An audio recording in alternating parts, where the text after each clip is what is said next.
For over 32 months, Russia has been at war with Ukraine, and today we look at the military situation there. I'm Julian Röpke, and you are watching BILD Situation Room. And we want to take another look at the impressive images from the Kursk region. There, the Russian army has been conducting the long-awaited massive counteroffensive for several days now. It is reportedly said that up to 50,000 soldiers have been assembled, including as many as 12,000 Koreans. And we are going to take another careful look at the material that was sent to us yesterday. We are examining new material in detail to understand where exactly the Russians were pushed back and where they managed to gain control over a part of Kursk. We observed yesterday that they primarily use modern vehicles, meaning they aren't using old tanks like we saw, for example, a few months ago in Ukraine, but that a mine-protected vehicle of the Ural type, for example, is being used here, which, however, is driving into a very critical situation. I might almost say a trap set by Ukraine, because we can see that 2 vehicles on this road have already been destroyed, one completely obliterated, as we see here on the right, and another BTR-82A, also a modern infantry fighting vehicle, is lying here at an angle. There is still the flag of this army unit that is reminiscent of the Soviet flag hanging.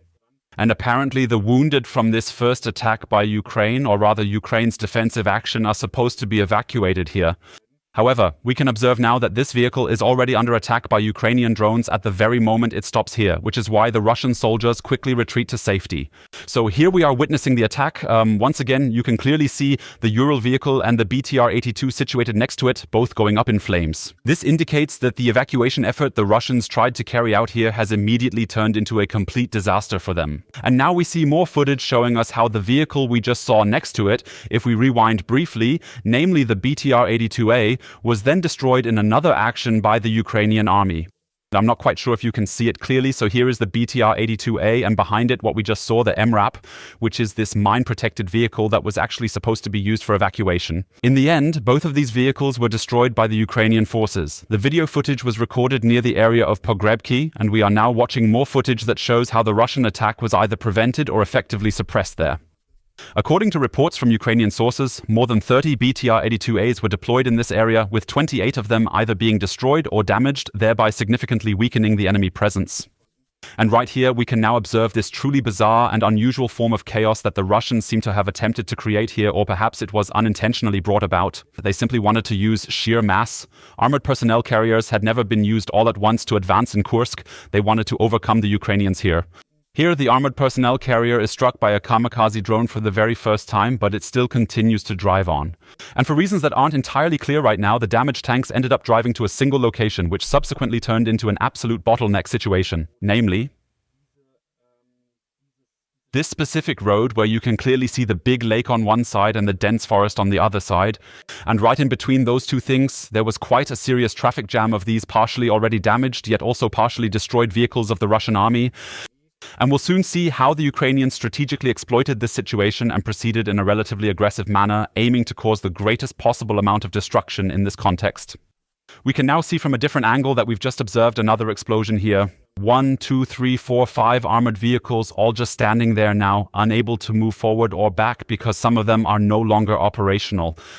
And the problem the Russians have is that not only is there the sea on one side, which of course they can't use, but on the other side, the Ukrainians have also laid mines right next to the road. So we see this combination of new kamikaze drones threatening to attack repeatedly. We are currently observing how those vehicles that remain stuck are continuously being attacked. The whole thing is quite impressive footage because it shows us, on one hand, the massive amount of vehicles the Russian army used here to try and overwhelm the Ukrainians. And on the other hand, how very little the Russians apparently thought through the dangerous situation they are bringing their own soldiers into by choosing to attack in this particular manner. Next, we will see a rather dramatic scene that we also need to pixelate. Here comes the next BTR-82A, which is also moving towards this narrow passage. At this moment in time, there are Russian soldiers actively engaged in an effort to evacuate a comrade who has unfortunately been wounded in action. We don't know exactly if the Ukrainian drone is counting on the evacuation of the wounded or on the BTR-82A. Anyway, we'll soon see the first hit here. And this clearly shows us that we are dealing with a different situation than, for example, on the Russian front in Ukraine. This is the 810th Marine Brigade of the Russian army. Known as an elite unit, it is naturally composed of professional soldiers. This unit is specifically designed to carry out various tasks, including, for example, the meticulous evacuation of the injured and wounded as part of their operational duties. On the front line, that doesn't happen. They just leave their wounded behind. Here, however, we find ourselves in Russia, where there's an elite unit dedicated to actively trying to ensure the safety of their wounded. And we can see it here now. This is now the drone entry of the Ukrainians. We're not sure who she intended to hit, so we have to pixelate it fully. The BTR narrowly escapes the encounter here once again, bravely continues onward, and then, as it progresses along its path, we can now see it being hit by the next approaching drone. It makes an indirect hit here now, and I believe you can see it fairly well. There's where the impact lands. The soldiers are currently attempting to get to safety in this area. Additionally, we need to highlight this situation as there is already another vehicle in position here. That means you can't move forward from the Russian side, you just have to stay put and are now in a natural trap here. Because we can see it here now, even more vehicles are stuck there, and now the Russians are trying to get out of the situation. They tried to turn around, but of course couldn't turn very well because of the path here. And right here, we will soon witness Ukrainian mines lying in wait, which are subsequently triggered by this vehicle, leading to a detonation and causing an even more significant disaster. This entire scenario really illustrates how, on one hand, the Russians were indeed quite superior here, particularly in terms of their numbers with soldiers and vehicles, but on the other hand also how they, even though they were operating on Russian territory, really faced enormous challenges in continuing the operation here. These are the recordings from Pogrebki in the north, which we saw yesterday. We want to review additional footage from Novo-Ivanivka, located several kilometers away. Once again, we witness massive Russian attack waves. We observe here that there are 1, 2, 3, 4, 5 infantry fighting vehicles lined up in succession, launching an attack, possibly accompanied by a few main battle tanks. We can again observe how mines are being triggered even as they advance on their route towards the Ukrainian lines. And how the Ukrainians, in this case, the 225th Battalion, can just now threaten the Russian troops with kamikaze drones. We see the first explosion here. It appears that a fuel tank has been struck, and as observed, the vehicles, notably the Russian ones, are steadily being taken out one after the other here. What we consistently edit out, and I frequently mention this, are those scenes where you see the soldiers being killed. We clearly don't need to depict that sort of thing in great detail. Therefore, you'll have to take my word that this has resulted in exceedingly high losses. At Pogrebki, the battle resulted in about 100 dead Russians accordingly, and here at Novo-Ivanovka, the Ukrainian army claims that there are about 300 dead and injured on the other side. So, hence, approximately nearly 100 dead and 200 wounded individuals on the side of the Russians. These are indeed quite challenging situations for the Russian army, which is already attempting to make progress with significant and massive support. Yet it's working only to a very limited extent. We keep seeing hits from kamikaze drones. Right now, all the soldiers there are also attempting to urgently get to safety, who are still driving up. Once again, it's intriguing to discover just how many soldiers a vehicle like this BMP-2 is able to accommodate. I think that was here 1, 2, 3, 4, 5, 6, 7. That's a total of 10 people getting out, coming out of the vehicle one after another. So those are indeed really large groups, which once again demonstrates that the Russians generally have hardly any issues with their manpower. In several places, such as in Darino, they eventually managed to reach these particular locations. And even if the vehicles were destroyed, they then had an advantage on the ground, because they were able to navigate through this completely destroyed village. First, we see the Ukrainians having to run away because the Russians are storming their position, attacking with artillery and kamikaze drones. I think you can see it quite well now. We need to pixelate this, of course, here. We see the Russian kamikaze drone attacking and hitting the Ukrainians.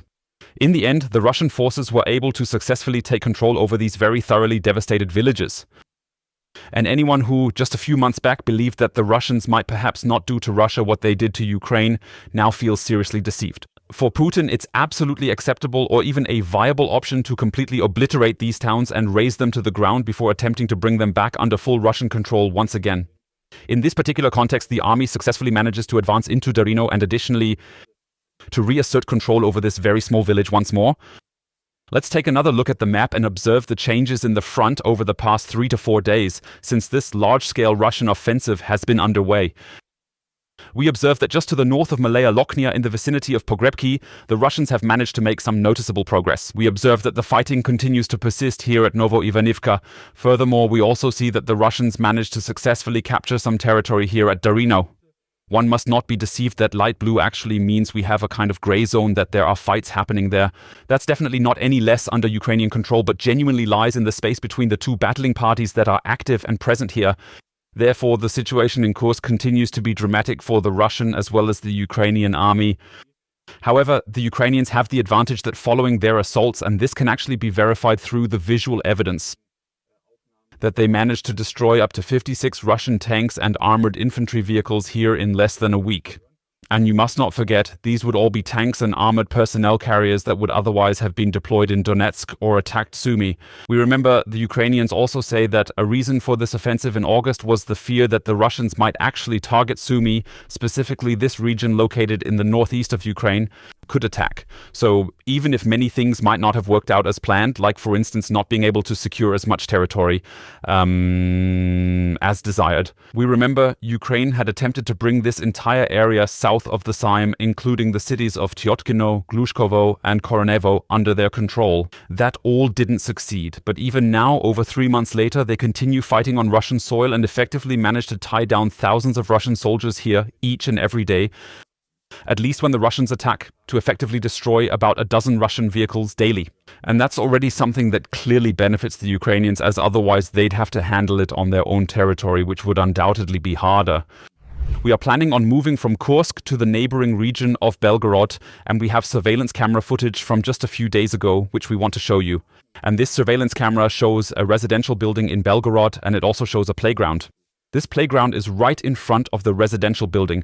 I believe this attack happened on the 6th of November, and the Russians clearly stated Ukraine is attacking us. Ukraine is now using kamikaze drones against our civilian population, and this surveillance footage here shows that the situation was actually quite different, namely that apparently a Russian drone, either accidentally or deliberately, it probably strayed off course, but who really knows, maybe even a false flag operation, so an attack under a false flag, that a Russian large heavy kamikaze drone attacked this apartment block and the playground here. Let's allow this whole sequence to run briefly, where we can observe the massive destruction that is caused by this drone, yet we can pause it again and actually see that it, up there, we see it clearly, is a Russian kamikaze drone, Garan 2 type, known before as Shahed 136, first made by the Iranians and given to the Russians, but now replicated in great numbers by themselves. This is an approximately 4-meter-long drone. Garan 2 drone of the Russian army flying into a Russian residential building about 30 kilometers away from the border with Ukraine. It's not entirely clear whether it went off course, had inaccurate data, or if someone perhaps aimed to shift the blame for an attack onto the Ukrainians. In any case, we can clearly see that this Russian drone makes impact here with the house, and these recordings are not only from Ukraine but were actually taken by several Russians. Certainly on platforms like Telegram across the internet or in different news portals, these were published possibly without realizing that they were actually revealing it was a Russian attack on Belgorod on that particular day and not a Ukrainian one, as the Russian authorities still claimed at the time. So the whole thing, these are recordings that also show us, of course, what it always looks like when such a Garan 2 or Shahed 136 hits in Ukraine, that we also have to fear massive damage, which is why Ukraine, among other things, is trying to shoot down all these drones with more than 50 Leopard anti-aircraft tanks from Germany and many other weapon systems before they actually reach the specific areas they are aiming to attack. We advance into Ukraine, and unfortunately the situation still looks bleak for the Ukrainian army. We are commencing in Torezk, a place that was once a bustling city and home to roughly 50,000 residents. In Torezk, there has been an ongoing Ukrainian counteroffensive operational for several weeks already. Ukraine sincerely hoped their counteroffensive would be effective in stopping the Russian advance, with the goal of halting them convincingly within the city center's limits. To retain control of this key city, or maybe even to fully regain control over it. What we see here are shots of a residential building in the western center of the city, so in the western part, not in the eastern part, which has been under Russian control for a while, but in the western part. And on one hand, we see the massive damage, seeing that a large portion of the buildings have completely collapsed, seeing these big holes in the structures, which comes from artillery and rockets. And we can also see right away that a Ukrainian kamikaze drone that is approaching from the lower right. I'll pause the video for a moment before we see that. I think now you can already see it quite well. Here she comes, moving towards the building, and this kamikaze drone flies into the building because Russian soldiers have taken cover there. And the very fact that we have Russian soldiers in buildings in the western part of the city, which can only be attacked from the air, once again shows us that the Ukrainian counteroffensive is not making progress, at least within Torezk, has not managed to liberate the city center currently, but rather that we are more. Now we see how the drone continues to fly there. It's moving right now as we move more in a direction where the Russians are advancing further towards the western part of the city. That would be really bad if they captured it. We see the drone impact now. In themselves, as mentioned, no special footage, because we've often seen that houses occupied by the Russians are attacked by the Ukrainian army. Nevertheless, the location of the footage is especially crucial because it clearly demonstrates to us that the Ukrainian counteroffensive within Torezk has not yet led to that the Russians could be successfully driven out. Let's quickly take a look at the map to see exactly where we are situated.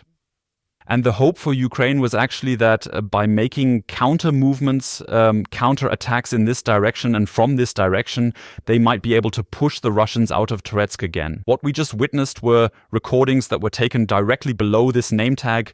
So pretty much exactly here where the yellow circle is. So almost, as I said, on the western edge of the center. And then there are actually more smaller houses, single family homes and so on. That means the Russians have managed over the last weeks, despite Ukrainian efforts, to gain control of approximately, I'd say 70% of the city center, including the main streets as well. I think you can see it quite well here. These are the important intersections where the Russians have gained control. It seemed possible for the Ukrainians to push them back, but it doesn't seem to be working. The advance has been very slow here if we take a look at it, so it's only about 500 meters that the Russians have gained in the last 6 weeks, but that is still significant for a city that needs to be defended, a bad piece of news when we look at the whole thing. In recent times, we've repeatedly examined New York. There, the Ukrainian 3rd Assault Brigade attempted to carry out counterattacks. That didn't work either. We see that the entire city area of New York is under Russian control, with fighting continuing only in the northern suburbs. We want to continue from Torezk, heading towards Kurakhove, so towards the south. And we have 2 further pieces of evidence suggesting that the Russians are advancing in that area there, indicating they might potentially be creating the looming risk of encirclement for Kurakhove itself. And as a result, the Ukrainian army will soon most likely withdraw within days, weeks, or at the latest, months. We'll first take a look at images from Novoselidivka. And Novoselidivka is a small place north of Kurakhove. And here too, we see that the Russians once again demonstrate with this distinctive roof here, this distinctive red roof, that they have managed to get into the place, that they have successfully captured most of the village and are gradually moving further west from that point onward. Once again, quite interesting, we'll see that again shortly. The Ukrainians have indeed tried to establish large defensive lines. These Dragon's Teeth lines here, 3 in a row, are meant to stop tanks, so the whole thing is tank barriers. They should or were constructed. They built these barriers with purpose, taking decisive action, stating if the Russians came, we could stop tanks here. The problem is, there are hardly any Ukrainian soldiers guarding those lines. In this forest fight, a number of Ukrainians are hiding. This is precisely why the Russian drone continues to drop bombs on it repeatedly. We have cut out most of them now because you can also partly see Ukrainian soldiers getting hit. Nevertheless, we see that theoretically Ukraine has prepared for the Russian advance, having built these defensive structures. In practical terms, however, there are just no men available to staff them. And then even the very best lines of Dragon's Teeth are quite useless if there's no one to actually open fire on the Russian tanks halted by them. Here we observe Novoselidivka once again. Well, naturally Novoselidivka, of course, a Ukrainian location north of Kurakhove. And we can see how the Russians are celebrating this entire affair. Because after heavy fighting, we also showed a Ukrainian counterattack into this village in recent days, as they managed, after intense battles, to ensure the area is under their comprehensive control. We'll take a glance at the map briefly, since we're planning to head further south afterward. Novoselidivka, which is located to the north of Kurakhove and is near Sonzivka, where we've already witnessed Russian soldiers entering, although they haven't yet succeeded in fully seizing control of the town. Novoselidivka can be found approximately in this area. This indicates that we can see the Russian army has already managed to establish a foothold roughly 10 kilometers to the north of Kurakhove. There are no more fights there currently, so from there, you just move further south. Heading towards Berezki and westwards in the direction of Sonzivka, we move on further. However, at this point, our intention is to head down south to Kurakhove, and there the situation is even more dramatic, because we are now going to Dalnya. And Dalnya is quite a small location, which was steadfastly defended by the 33rd Brigade of the Ukrainian army. Successfully defended for a long time, but now we have footage showing us that the Russian army has indeed entered. And that includes many tanks. Therefore, it is presumably with dozens of these heavy vehicles, if not hundreds of infantrymen currently gaining a foothold there. We'll look at the map again afterwards and see what exactly that means. Firstly, let's proceed to Dalnya and closely examine the situation there. Here we see Ukrainian footage of this attack, and once again we see how incredibly massive it is. How many vehicles there actually are, I might almost say, stacking up here. At this moment in time, the Russian army has 1, 2, 3, 4, 5, 6, 7, 8, 9 vehicles that are moving steadily along the road in this area right here. They're all still moving, just past the wrecks that we continuously keep seeing. Here's another perspective to make it clear. 1, 2, 3, 4, 5, 6, 7, 8, 9 vehicles are moving towards the Ukrainians, who actually manage it again here to destroy dozens of Russian vehicles every single day. So yes, it remains quite an intriguing mystery how the Russians manage to keep coming up with new ones for each, sending and sacrificing between 10 and 20 new vehicles to the front every day. But they surely make it through, and these are, and not civilian vehicles, but armored ones, now attacked by drones. And now, unfortunately, we have received recordings that clearly show us something very similar occurred just like in Novoselidivka. Specifically, quite substantial defense structures have indeed been constructed here. We can clearly see it right here. They dedicated months of effort to fortify and defend this small village from every conceivable side, to organize the defense, but we can see there are no Ukrainian soldiers here. And that consistently poses a significant problem. What we are observing instead are Russian tanks and infantry fighting vehicles advancing into the village. They have already passed by the facilities and are now maneuvering themselves within the former urban area. So within the, 4 or 5 streets in the village, just move westwards and proceed there. This clearly shows once again this huge problem. Ukraine not only has far too little ammunition, but also far too few soldiers. That means these facilities, constructed over several months, are entirely abandoned, and the Russians are simply moving past them. We can see now that the 33rd Brigade has certainly not given up, but is trying to stop the Russians here. On one hand, they are utilizing kamikaze drones, and on the other hand, it becomes quite interesting as they are making use of a Leopard 2 tank, which is manufactured in Germany, naturally. This Leopard 2 tank is cleverly positioned here, hiding behind this warehouse, and is actively engaging the Russian tanks from there, effectively destroying several. We're observing once again, watching closely how the Leopard 2 fires with great interest while on the move. We clearly see its smooth navigation abilities and how it cleverly sets up each of its shots. And now we'll see shortly, I'll just mark this quickly so we know what to focus on. Here we see Russian tanks with those typical garages on top that are now being targeted. There we see the impact, the first one. Now, again, from another perspective, showing that the Leopard 2 with its 120mm cannon has indeed managed, here the Russians, to at least partially destroy them. Once again, you can clearly observe how the Russian vehicles are moving along these distinct zigzagging lines. The trenches, constructed over many long months, were specifically meant for defense. Yet, it didn't succeed. Over there, we see another hit on a Russian infantry vehicle. That means the Leopard 2 is definitely active. Here we see the next one. And 2 to 3 vehicles are in this footage, as we can see, targeted and hit by the Leopard 2 main battle tank. Nevertheless, it continues to be a single Leopard 2 with a crew of 4 men stationed inside that remains active in this area. We don't see any Ukrainian soldiers on the ground, we don't see any ambushes being set up, but we see how many Russian tanks and armored vehicles drive through here in Dalnya. We can reasonably assume that many of them, even if they end up being destroyed, were able to properly deploy the infantry that the former Ukrainian facilities we just saw. Can we take a look at the former Ukrainian facilities that are everywhere here and are now being used to station our own soldiers and occupy this place? And that is indeed extremely challenging and very difficult for the entire region of Kurakhove because it constructs yet another potential encirclement and significantly increases the pressure on the Ukrainian forces to eventually pull back, increasingly strengthened. As we just saw Dalnya visible here, the Russian advance in recent days towards Dalnya about 5 kilometers. They advanced from this region, managing to cover 6 kilometers. From that very place, it reached Dalnya. We see the whole thing is still marked in orange. This means we don't yet know if Dalnya is under control. We do know, however, that the Russians are there and fighting is taking place. And what you don't see on this map here is that we have 5 more villages here, or even 6 villages, positioned along this road here. The Ukrainians are making efforts to defend both to the south and to the east from that position, essentially doing what they can to maintain these towns or these villages under their control. We can see now, however, if Dalnya to the north is occupied, then this places the Russians in a strategically advantageous position where they can launch attacks from the south, north, as well as the east, and possibly if they are able to advance further, they might reach the critical intersection at Konstantinopolsk. And if that were to happen, there would be hundreds of Ukrainian soldiers trapped. That won't happen. The Ukrainians will find a way to prevent it.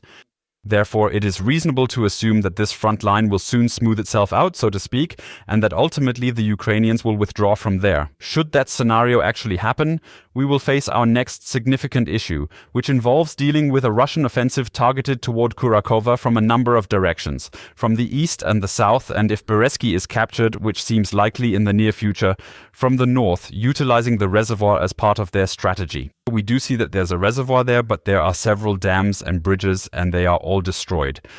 Nonetheless, just a few hours ago, specifically yesterday, the dam at this location was deliberately blown up.